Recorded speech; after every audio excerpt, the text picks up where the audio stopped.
एक बार फिर से स्वागत है genius physics and mathematics classes में। जैसा कि हम क्लास 11 का एचसी वर्मा की हम न्यूमेरिकल्स कर रहे थे और उसमें हमारा कुछ न्यूमेरिकल्स रह गया था वेक्टर्स में। एक्चुअली वो वेक्टर्स नहीं बोल सकते हैं, उसमें बहुत सारे मिक्स्ड क्वेश्चन है, उसमें सिग्निफिकेंट फिगर्स के भी क्वेश्चन है, उसमें डिफरेंशिएशन के भी क्वेश्चन है, इंटीग्रेशन के भी क्वेश्चन है और वेक्टर्स के भी क्वेश्चन है। तो उसमें हम लोगों ने क्वेश्चन नंबर 22 तक कर रखा है। अब हम आज आगे बढ़ेंगे, क्वेश्चन नंबर 23 से लेके जो पूरक है आज उसको हम कंप्लीट कर लेंगे, यानी कि आज हम उसमें कोई भी क्वेश्चंस छोड़ने वाले नहीं, आज हम एक्सरसाइज कंप्लीट कर लेंगे। तो चलिए शुरू करते हैं आज की अपनी कक्षा क्वेश्चन नंबर 23 के साथ। तो क्या है आपका question number 23? The electric current in a discharging RC circuit is given by I is equals to I naught e to the power minus t upon RC, where I naught, R and C are constant parameters and t is time. Let I naught is equals to 2.00 ampere, R is equals to 6.00 into 10 to the power 5 ohm and C is equals to 0.500 microfarad. Then first one is find the current at t is equals to 0.3 second. And now we find the rate of change of current at t is equals to 0.3 second, and finally find approximately the current at t is equals to 0.31 second. तो चलिए हम देखते हैं इसमें हमें क्या क्या find out करना है। हम इसको आराम से, ऐसा क्वेश्चन हम लोगों ने ऑलरेडी क्वेश्चन नंबर 22 में बना लिया है, बस थोड़ा सा डिफरेंस है इसमें, कुछ खास डिफरेंस नहीं है। खैर जो भी है 23 क्या है 23 हम 23 तो 23 का हम सॉल्यूशन देख रहे हैं। I is equals to I naught e to the power minus t upon RC, है ना। Therefore हमें क्या क्या फाइंड आउट करना है? तो हमें फाइंड आउट करना है सबसे पहले इसमें find the current, current he find करना है, I ही। तो A है ना, A में हमारे पास है current eight t is equals to 0.3 second, t is equals to 0.3 second. तो ये हो जाएगा आपका I नॉट हमें कितना दिया हुआ है 2 एम्पियर, है ना, ये तो 2 है, इंटू e की पावर माइनस t की वैल्यू है 0.3 सेकेंड, ठीक है, 0.3 और यहां से r की वैल्यू कितनी दी गई है? r की वैल्यू हमारे पास है 6 इंटू 10 टू द पावर 5 ओम, ये r की वैल्यू हो गई। और c की वैल्यू कितनी दी गई है हमें? तो c की वैल्यू दी गई है, c की वैल्यू हमारे पास है 0.500 इंटू, यहाँ पे माइक्रोफैरेड है, फैरेड में कर दूं 10 टू द पावर 6 माइनस 6, है ना, फैरेड हो जाएगा ये, ठीक है। माइक्रोफैरेड था, इसमें इसको हम लोगों ने फैरेड में कन्वर्ट कर लिया। तो ये हो जाता है आपका 2 इंटू ई की पावर माइनस 0.3 और इसको कैलकुलेट अगर करते हैं तो ये आपका है 6 into 10 to the power 5। Point को मैं अगर इसको इधर लेके जाऊं यानी 5.00 कर दूं, ठीक है, तो ये हो जाता है आपका 10 टू द पावर माइनस 7, ठीक है, ओके। ये ओम में था, ये फैरेड में था, तो ये कितना हो जाता है 2 इंटू ई की पावर माइनस 0.3, ये 6 5 30 और इंटू 10 की पावर 5, यहाँ 10 की पावर माइनस 7, तो 10 की पावर माइनस 2 हो जाएगा ये। तो ये आपका आ जाता है 2 इंटू ई की पावर माइनस 0.3 अपॉन, है ना, ये 100 हो जाएगा तो 0.3 आ जाना है 0.3, तो ये कैंसिल आउट हो जाएगा, विच मीन्स 2 इंटू ई की पावर माइनस 1, तो ये हो जाएगा 2 अपॉन ई एम्पियर। ये हो गया हमारा आंसर, ठीक है। तो पहला जो हमारा था वो हमने निकाल लिया, हमारा आ गया आंसर 2 अपॉन ई। सेकेंड हमसे पूछा है find the rate of change of current. यहाँ पे हमसे rate of change of current पूछा गया है, इसलिए यहाँ पे करंट दिया हुआ I, हम di by dt पहले निकाल लेते हैं। तो हमारा di by dt कितना होगा? di by dt निकालते हैं। b के लिए di by dt मतलब क्या करना है हमें? सिंपली इसका डिफरेंशिएशन कर देना है। और डिफरेंशिएशन कैसे करते हैं हम लोग? तो I नॉट, तो ये कांस्टेंट टर्म है, ये हमको इसका डिफरेंशिएशन मिलनी करना है, तो ये हो जाएगा I नॉट और ये t का कोफिशिएंट कितना है? -1 अपॉन RC, तो ये -1 अपॉन RC से मल्टीप्लाई हो जाता है और EX का डिफरेंशिएशन EX ही होता है, तो ये e की पावर -t अपॉन RC, है ना। तो हमें rate of change of current निकालना है, तो D I by D T हमारा कितना आ गया minus I naught upon are C E की power minus T upon are C. यहाँ पे फिर से सबकी वैल्यू हम डाल देंगे तो हमारा D I by D T निकल के आ जाएगा माइनस आई नॉट कितना है 2 है, आर इंटू सी करेंगे तो आर इंटू सी अभी आपने देखा हमने आर इंटू सी कितना आया था 0.3, तो आर इंटू सी करने से 0.3 आना है 0.3 और ई की power minus T upon are c करेंगे ई की पावर माइनस टी यानी माइनस 0.3 और आर सी फिर से 0.3 मिलना है, ये कंप्लीट कैंसिल आउट हो जाएगा।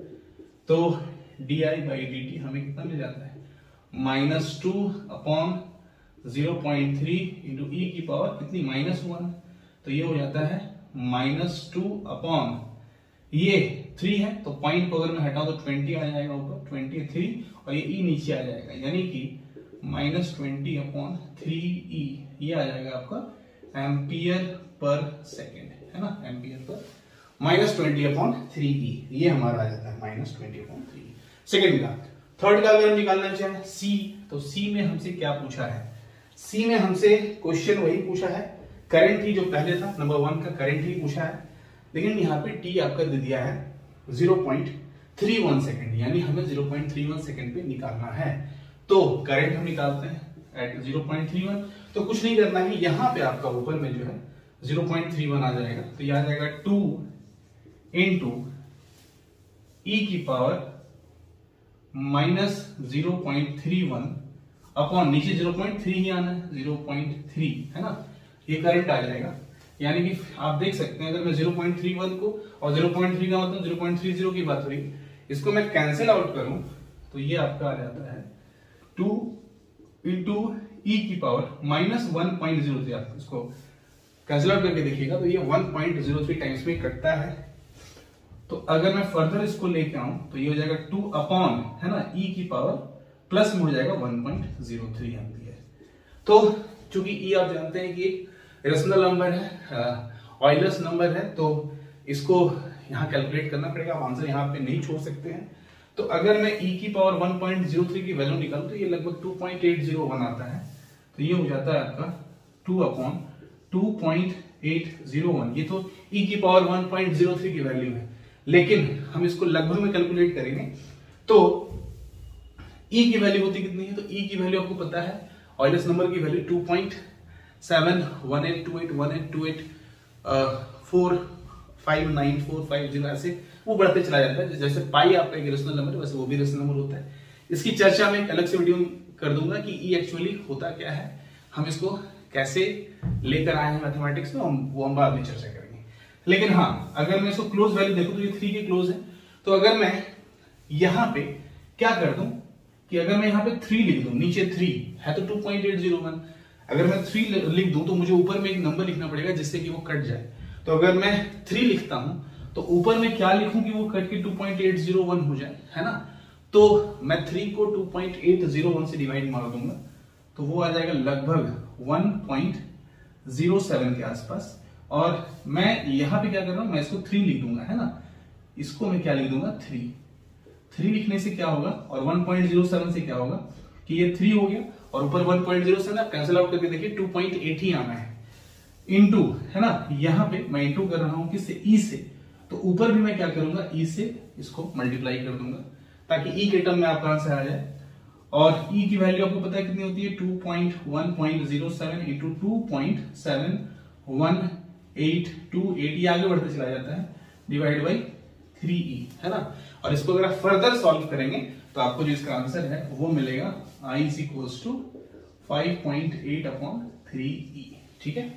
तो ये e के टर्म में हमने लिख दिया। e क्या होता है मैं एक अलग से वीडियो में इसको बता दूंगा कि e एक्चुअली होता क्या है, हम e को कैसे मैथमेटिक्स में लेकर आए हैं।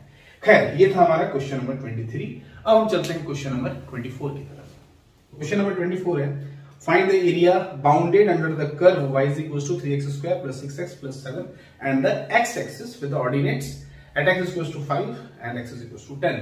तो अगर हम इसका y is equals to 3x square plus 6x plus 7 इसका अगर हम ग्राफ बनाएंगे, अगर आप इसका ग्राफ बनाना चाहते हैं तो इसका ग्राफ समथिंग ये इस टाइप का आता है। और हमें क्या निकालना है, हमें ये एरिया निकालना है अंडर द कर्व, ये हमें एरिया चाहिए, है ना। इसमें x की वैल्यू कहां से कहां तक है, तो आंसर है 5 से लेकर 10 तक। मान लीजिए ये 5/10 है ना, यहां से यहां तक। और ये ग्राफ किसका है, y is equal to 3x² plus 6x plus 7। आप बना के प्लॉट करके देख सकते हैं, कुछ ऐसा ही आएगा। तो इसका एरिया हमें चाहिए, तो एरिया बड़ा सिंपल है, आप लोगों ने निकाला है।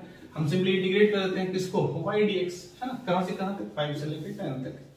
तो y की वैल्यू कितनी है, 3x² plus 6x plus 7 into dx, कहां से कहां तक, 5 से लेकर 10 तक। तो इसको आप कैलकुलेट कर सकते हैं यहाँ पे अलग अलग करके। 3 बाहर आएगा कांस्टेंट, x² क्या हो जाएगा, x³ 3 है ना, प्लस 6x का हो जाएगा x² 2 प्लस 7 इंटू x। ठीक है, कहां से कहां तक, तो आंसर है 5 से लेकर 10 तक। 2 3 जा, एक कैंसिल आउट, 3 3 कैंसिल, कितना बच गया, तो आंसर है x³ कहां से कहां तक, 5 से लेकर 10 तक, प्लस 3x² कहां से लेकर कहां तक, 5 से 10 तक, प्लस 7x कहां से कहां तक, 5 से लेकर 10 तक। फिर क्या करते हैं, अपर लिमिट पुट करके माइनस कर देते हैं लोअर लिमिट डाल के। तो ये हो जाता है 10 का क्यूब, कितना हो जाएगा यहाँ पे, 10 का क्यूब 1000 माइनस 5 का क्यूब 125। ठीक है, ओके, प्लस 3x² 10 का स्क्वायर कितना, 100 माइनस 5 का स्क्वायर 25 प्लस 7 10 माइनस 5 कितना आ रहा है, तो आंसर है 1000 माइनस 125 कितना हो जाएगा, 875 प्लस यहाँ पे 100 माइनस 25 कितना हो जाएगा, 75 इंटू 3 225, तो प्लस 225 प्लस 10 माइनस 5 5 7 35। ठीक है, तो 875 प्लस 25 900 to 1100 यानी 1135 स्क्वायर यूनिट, ये आपका एरिया निकल जाता है। ये रहा क्वेश्चन नंबर 24। अब हम चलते हैं क्वेश्चन नंबर 25 की तरफ। Question number 25, find the area enclosed by the curve y is equals to sin x and the x axis between x equals to 0 and x equals to pi। तो y is equals to sin x का जो graph होता है वो आपको पता है कि y is equals to sin x का ग्राफ जो होता है वो कुछ ऐसा होता है ना, ऐसा, यहाँ पे 0, यहाँ पे पाई, यहाँ पे 2 पाई है ना, यहाँ पे 3 पाई, ऐसे चलता है। बट हमें तो 0 से पाई तक ही चाहिए, तो हमें जो फाइंड आउट करना है वो हमें बस ये एरिया चाहिए, ये area bounded by the curve 0 से लेकर पाई तक। क्वेश्चन में यही 0 से लेकर पाई तक ही दिया हुआ है, तो हमें सिर्फ यही चाहिए। ये ग्राफ किसका है, y is equals to sin x का। हमें ये नहीं चाहिए ना, ये हमें 0 से लेकर पाई तक चाहिए, तो ओनली दिस कर्व। तो कैसे निकालते हैं एरिया, तो बड़ा सिंपल है, एरिया निकालते हैं, इंटीग्रेट करते हैं y dx। अगर हमसे पूछता है, ये तो x एक्सिस के साथ था तो हम y dx करते हैं, अगर हमसे y एक्सिस के साथ पूछता है तो वहां पे हम यहाँ पे x dy कर देते हैं। ठीक है, खैर ये कहां से कहां तक है, 0 से लेके पाई तक। y की वैल्यू कितनी है, sin x dx 0 से लेके पाई तक। sin x क्या हो जाएगा, माइनस cos x, कहां से कहां तक, 0 से लेके पाई तक। तो minus cos pi minus minus मिलके प्लस बन जाएगा cos 0। cos पाई की वैल्यू -1 और माइनस यहां भी लगा है तो प्लस 1 बन जाता है, यानी 1। cos 0 की वैल्यू 1, तो 1 + 1 यानी 2 स्क्वायर यूनिट। तो ये था क्वेश्चन नंबर 25, आंसर 2। अब हम चलते हैं क्वेश्चन नंबर 26 पे। क्वेश्चन नंबर 26 है, find the area bounded by the curve y is equals to e की power -x, the x axis and the y axis. तो बड़ा सिंपल है, e की पावर -x का अगर आप ग्राफ प्लॉट करते हैं, है ना, आप इसका अगर ग्राफ प्लॉट करना चाहें तो समथिंग आपको कुछ ये ऐसा मिलता है, ये ऐसा मिलता है ना, इस पॉइंट पर आता है। ये कैसा ग्राफ है, y is equals to e की पावर -x। ठीक है, ओके। तो यहाँ पे लिमिट नहीं दिया है, हम यहाँ पे लिमिट हमें निकालना पड़ेगा कि हम x अपर लिमिट क्या डालें, लोअर लिमिट क्या डालें। तो बड़ा सिंपल है, क्या है हमारे पास, क्वेश्चन नंबर है 26। ठीक है, तो एरिया क्या होगा, तो एरिया हो जाएगा, आंसर है y dx, है ना, कितनी वैल्यू है, e की पावर -x dx। ठीक है, ओके। लिमिट क्या डाले, है ना, लिमिट हमें चाहिए, तो आंसर है कि अगर हम x की वैल्यू 0 डाल दें, है ना, तो when x is equals to 0 तो y की वैल्यू 1 आ जाती है ना। लेकिन y 0 डालने से x की वैल्यू क्या आएगी। ठीक है, कहने का मतलब यह है कि x तो हमें पता चल गया 0 होगा, y 1 पे, लेकिन y 0 कब होगा। ठीक है, तो अगर हम यहाँ पे देख सकते हैं कि ये क्या हो रहा है, एक इंक्रीज कर रहा है, दूसरा डिक्रीज कर रहा है, y इंक्रीज कर रहा है, x डिक्रीज कर रहा है, x इंक्रीज कर रहा है, वो y डिक्रीज कर रहा है। तो अगर मैं यहाँ पे x की वैल्यू माइनस इनफाइनाइट डाल दूं, यानी कि अगर x is equal to infinite डाल दूं, यहाँ पे माइनस इनफाइनाइट हो जाएगा, तो y की वैल्यू कितनी हो जाती है? तो आंसर में y की वैल्यू हो जाती है 0, है ना। आप इसको कैलकुलेट करके देख सकते हैं, x 0 पे y 1 होगा, x 0 पे y 1 होगा, लेकिन x को मैं अगर इनफाइनाइट करूं e की पावर माइनस इनफाइनाइट, e की पावर माइनस इनफाइनाइट, तो y की वैल्यू 0 आ जाती है। कैसे? अगर e के बारे में आपको नहीं पता है तो मैंने फिर से कहा, इसमें मैं एक अलग से वीडियो बना दूंगा, ठीक है, आप उसको आराम से देख सकते हैं और आराम से समझ सकते हैं, ठीक है। तो ये आ गया हमारा, ये हमारा कर्व बन गया। लिमिट कहां से कहां तक है? तो आंसर है इनफाइनाइट, है ना, ये 0 और ये इनफाइनाइट है, तो ये हो गया आपका 0 से लेके इनफाइनाइट, ठीक है। ओके, तो अब इसका क्या होगा? इसका इंटीग्रेशन e का पावर माइनस एक्स का, e का पावर माइनस एक्स ही होना है, कोएफिशिएंट माइनस, ये माइनस को बाहर कर देता हूं। लिमिट कहां से कहां तक? 0 से लेके इनफाइनाइट तक, तो माइनस e की power minus infinite minus e की पावर माइनस 0, तो ये कितना आ जाएगा?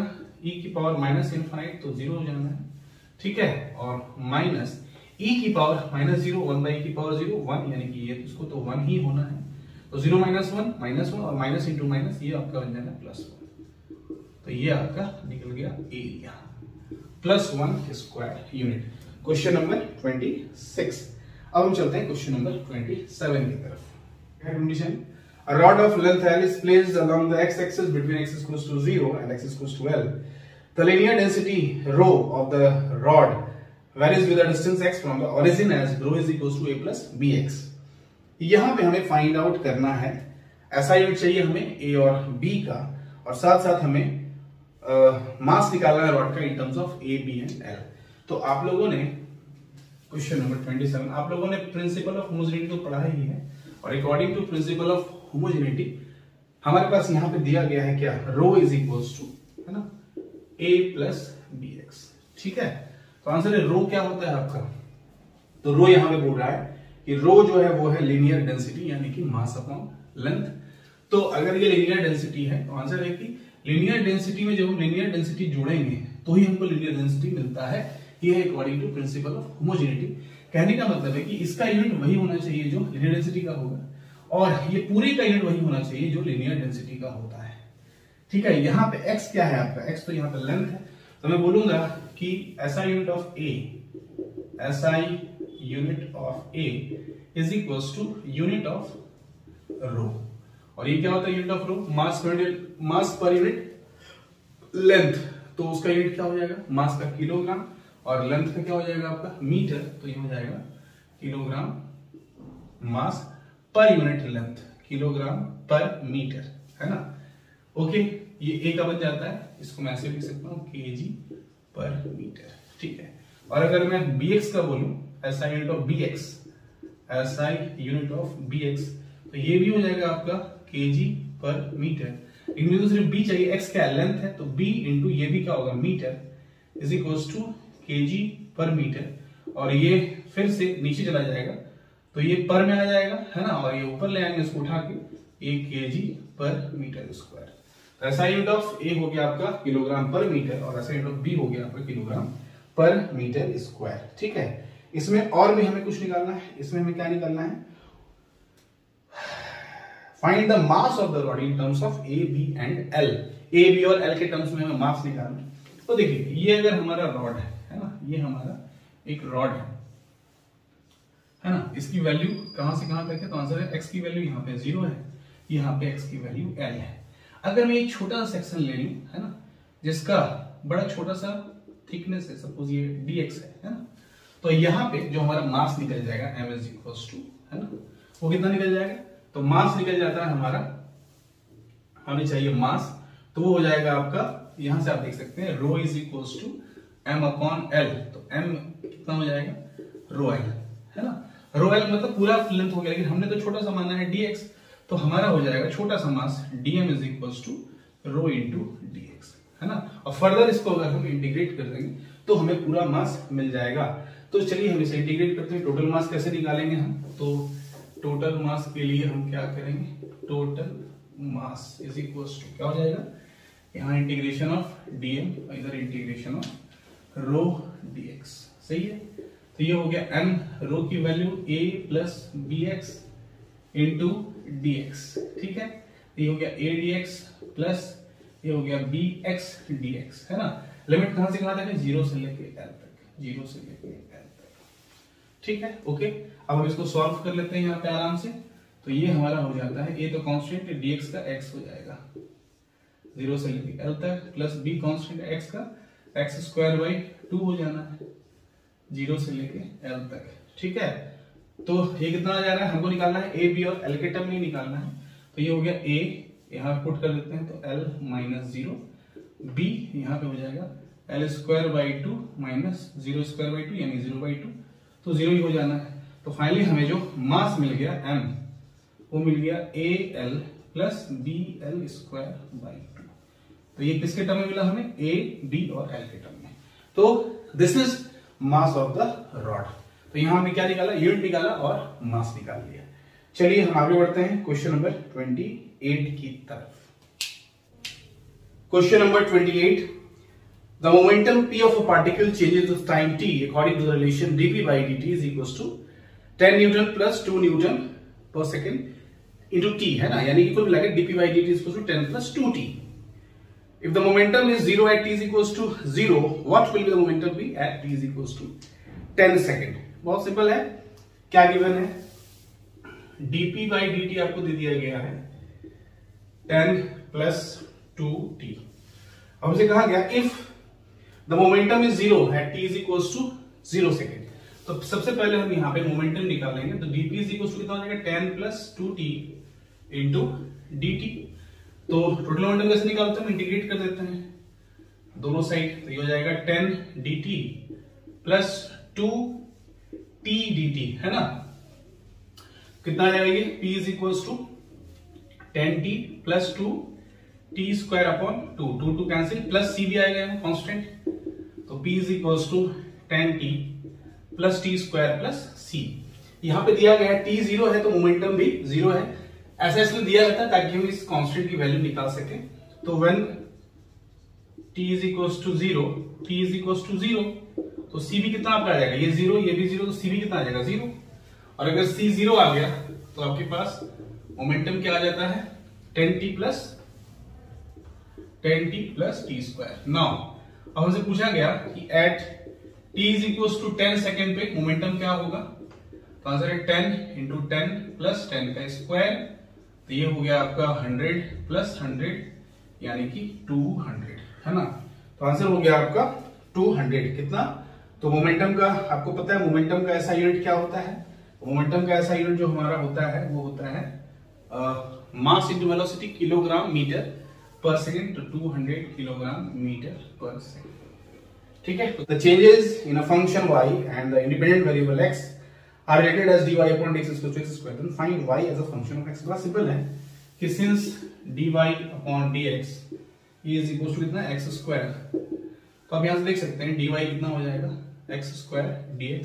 और मैं y निकालना चाहता हूँ y as a function of x, तो क्या करना पड़ेगा, इंटीग्रेट बोथ साइड। ये dy का इंटीग्रेशन हो गया, इधर आपका x square dx का इंटीग्रेशन। तो dy का y यहां कितना हो जाएगा, x cube upon 3 plus C. This is answer, simple, y equals to x cube upon 3 plus C. ये हो गया y as a function of x, ठीक है। तो ये था क्वेश्चन नंबर 29। अब हम चलते हैं क्वेश्चन नंबर 30 की तरफ। क्वेश्चन नंबर 30 क्या करना है, right the number of significant digit. आपने पढ़ा है सिग्निफिकेंट फिगर, सिग्निफिकेंट डिजिट, ये हमें वही लिखना है यहाँ पे। पहला कितना है, पहला है 1001। तो इसमें सिग्निफिकेंट डिजिट कितना हो जाएगा, 4, सिंपल, है ना। 1 जब 0 क्या हो, दो नंबर्स, दो नॉन जीरो नंबर्स के बीच में है, तो सभी जो डिजिट होते हैं वो सिग्निफिकेंट डिजिट में आते हैं।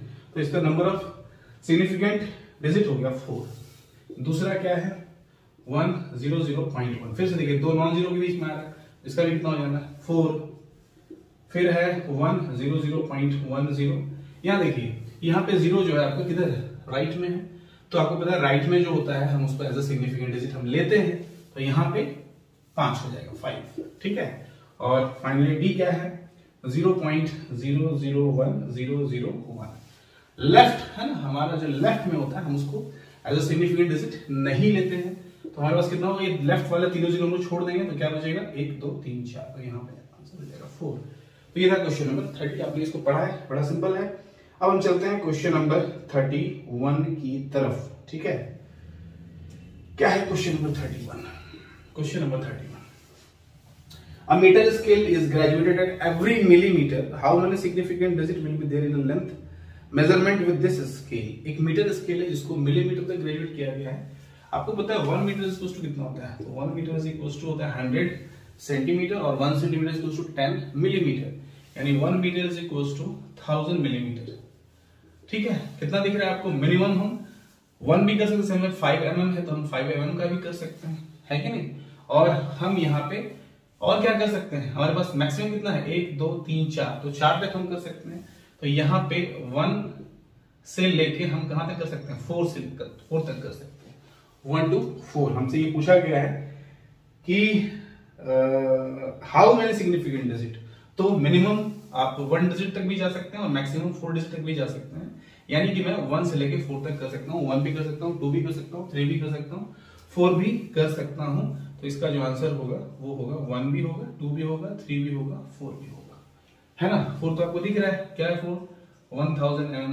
3 करना है सपोज आपको, तो मैं कर सकता हूँ 9 9 9, ये कर सकता हूँ। 2 करना है आपको तो 50 भी है, 49 भी है, कुछ भी है। 1 करना है तो 5, है ना, 7 8, तो मैं 1 2 3 4 चारों इसका कर सकता हूँ। तो ये था क्वेश्चन नंबर 31। अब हम चलते हैं क्वेश्चन नंबर 32 की तरफ। 32 क्या है question number 32? Round the following numbers to 2 significant digit, 2 significant digit तक करना है। तो पहला हमारा है 3 4 7 2, तो 2 तक करना है। तो 4 के बाद यहाँ 7 है तो मैं इसको 5 कर सकता हूँ, तो 2 तक करना तो 3 5 कर लो, तो 3 5 0 0, ये हो गया पहला। दूसरा क्या है, दूसरा है 84.16, 84.2 ही तक करना है, तो 84 ही छोड़ना पड़ेगा, पॉइंट के बाद तो 1 है तो 84 ही होगा, है ना। C 2.55, 2.55, ठीक है। अब यहाँ पे आप देख सकते हैं 2.55 है, तो 5 के बाद 5 है ना। तो यहाँ पे आपको पता है 5 के बाद 5, तो लेकिन 5 के बाद क्या हमको नहीं पता है, तो 5 के बाद 0 है कि नहीं है ये भी हमको नहीं पता, लेकिन 0 हो तो भी कोई फर्क नहीं पड़ता है, क्योंकि 5 के पहले अगर ऑड है तो एक बढ़ जाता है, तो इसका आंसर हो जाएगा 26, है ना। इवन होता तो नहीं बढ़ता। डी क्या है 28.5, 28.5। अब यहाँ पे आप दे दीजिए, ये 5 है, 5 के बाद क्या है हमको नहीं पता है, चलिए हम 0 भी हो सकता है, लेकिन 5 के पहले क्या है, इवन है, इवन है तो नहीं बढ़ेगा, ऑड है तो बढ़ जाएगा, तो इवन है तो यहाँ पे नहीं बढ़ेगा, तो ये 28 ही हो जाना है, तो ये 2.6 और ये 28, है ना। तो 3500, 84, 2.6 और 28। तो ये था क्वेश्चन नंबर 32, है ना, सही है। चलिए आगे बढ़ते हैं क्वेश्चन नंबर 33 की तरफ। क्वेश्चन नंबर 33 क्या है, क्वेश्चन नंबर 33, तो 33 है the length and the radius of a cylinder measured with a slide calipers are found to be 4.54 cm and 1.75 cm respectively. Calculate the volume of the cylinder. Volume of the cylinder क्या होता है आपको पता है, V is equals to pi r square h, pi 22/7 r square, r यहाँ पे कितना दिया गया है 1.75, तो 1.75 का स्क्वायर इनटू h, h की वैल्यू कितनी दी गई है, तो h है 4.54, और इसको अगर मैं फर्दर कैलकुलेट करूं तो मुझे मिलेगा 43.6975, 43.6975 ये मिलेगा हमें। लेकिन हम आंसर कैसे देंगे, तो आंसर है कि यहाँ पे आप देख सकते हैं मल्टीप्लिकेशन या डिवीजन में हम नंबर ऑफ सिग्निफिकेंट डिजिट देखते हैं, क्योंकि यहाँ 3 है, 3 सिग्निफिकेंट डिजिट, यहाँ भी 3 है, तो हम आंसर भी 3 में ही करेंगे। तो 3 में करेंगे तो 3 तक राउंड ऑफ करना पड़ेगा हमें, तो 9 है यहाँ पे, तो ये कितना हो जाएगा 7 हो जाएगा, तो 43.7 सेंटीमीटर क्यूब या क्यूब सेंटीमीटर। हमने क्यों 3 तक किया, क्योंकि जो क्वेश्चन था उसमें जो गिवन डाटा था वो हमें 3 सिग्निफिकेंट डिजिट तक दिया गया था, तो हम आंसर भी 3 सिग्निफिकेंट डिजिट में ही करेंगे। तो ये था क्वेश्चन नंबर 33। अब देखते हैं क्वेश्चन नंबर 34। क्वेश्चन नंबर 34 क्या है, क्वेश्चन नंबर 34 है the thickness of a glass plate is measured to be 2.17 mm, 2.17 mm and 2.18 mm at 3 different places. Find the average thickness. Average thickness मतलब true value चाहिए आपको, actual value चाहिए। तो true value हम कैसे निकालते हैं, एक्चुअल वैल्यू या एवरेज बोल सकते हैं इसको, एवरेज, है ना। ये एवरेज भी है, ट्रू भी है और एक्चुअल भी है, तो ये हो जाएगा 2.17 प्लस 2.17 प्लस 2.18 अपॉन 3। इसको आप कैलकुलेट कीजिए और अगर आप इसको 3 सिग्निफिकेंट डिजिट में ही आंसर कीजिएगा तो ये 2.17 ही आना है, 2.17, तो इसका आंसर 2.17 mm ही होगा। ठीक है, तो ये था क्वेश्चन नंबर 34 और फाइनली आज का लास्ट क्वेश्चन नंबर 35 और ये चैप्टर खत्म। The length of the string of a simple pendulum is measured with a metre scale to be 90.0।